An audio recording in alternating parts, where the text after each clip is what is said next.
নমস্কাৰ, বিহেতা বাতৰিৰ সৈতে মই আবুল বাছাৰ। নগাঁও জিলাৰ দিনে তালিম বোৰ্ডৰ নিৰ্দেশত মৰ্মে পৰীক্ষা অনুষ্ঠিত হয়।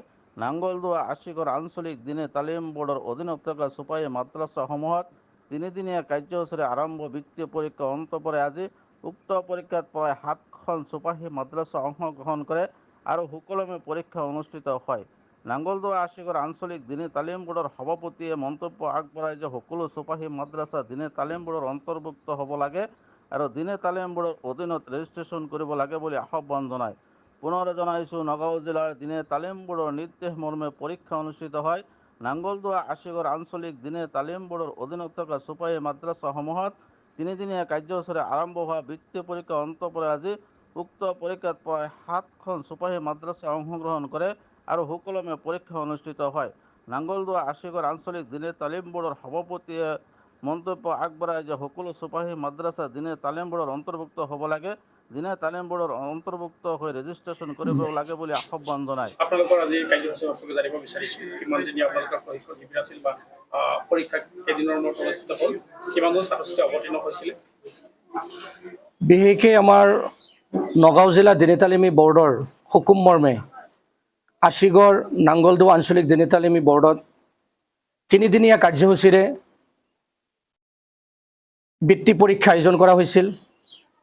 যোৱা 23, 24 আৰু আজি 26 তাৰিখ এই তিনিদিনীয়া কাৰ্যসূচীত অৰ্থাৎ তিনিদিনীয়া বৃত্তি পৰীক্ষাত আশিগড় নাঙ্গলদোৱা আঞ্চলিক দিনে তালিমী বৰ্ডৰ পৰা প্ৰায় 7-8খন মাদ্ৰাছা আহি ইয়াত উপস্থিত হৈছিল, জইন কৰিছিল। তাৰ মাজত প্ৰায় 60 আপ ল'ৰা ছোৱালীয়ে এই পৰীক্ষাত অৱতীৰ্ণ হৈছিল আৰু সকলোৱে বহুত ধুনীয়াকৈ এই 3 দিনত যিটো পৰীক্ষাৰ নিয়ম নীতি আছিলে সেই নিয়ম নীতিত ছাত্ৰ ছাত্ৰীসকলে পৰীক্ষাত অৱতীৰ্ণ হৈ আজি পৰীক্ষাৰ শেষ দিন, অৰ্থাৎ এতিয়া আমাৰ সমাপ্ত হৈছে পৰীক্ষা এইটো বছৰৰ কাৰণে। আৰু মোক বৰ্ডৰ ফালৰ পৰা প্ৰশিক্ষক হিচাপে ইয়াত নিযুক্তি দিছিল। পৰীক্ষক হিচাপে মই যিখিনি পাৰিছোঁ কৰ্তব্য পালন কৰিবলৈ চেষ্টা কৰিছোঁ। মই আশা ৰাখিম যাতে আমাৰ অসমৰ লগতে গোটেই ভাৰতত এনেকুৱা এটা শিক্ষা চুপাহী মক্তব আগবঢ়াই নিয়াৰ কাৰণে প্ৰশিক্ষণৰ ব্যৱস্থা থাকে, বৃত্তি পৰীক্ষাৰ ব্যৱস্থা থাকে বা বিভিন্ন ধৰণৰ প্ৰতিযোগিতামূলক পৰীক্ষা ব্যৱস্থা কৰে, যাতে আমাৰ এই সৰু সৰু ল'ৰা ছোৱালীবিলাক এই সৰুৰ পৰাই যাতে তেওঁলোকৰ ভিতৰত ইছলাম কি বস্তু, কোৰাণ কি বস্তু, আমি মুছলমান কিয় হৈছোঁ, যাতে এই বস্তুটো তেওঁলোকে আয়ত্ব কৰিব পাৰে।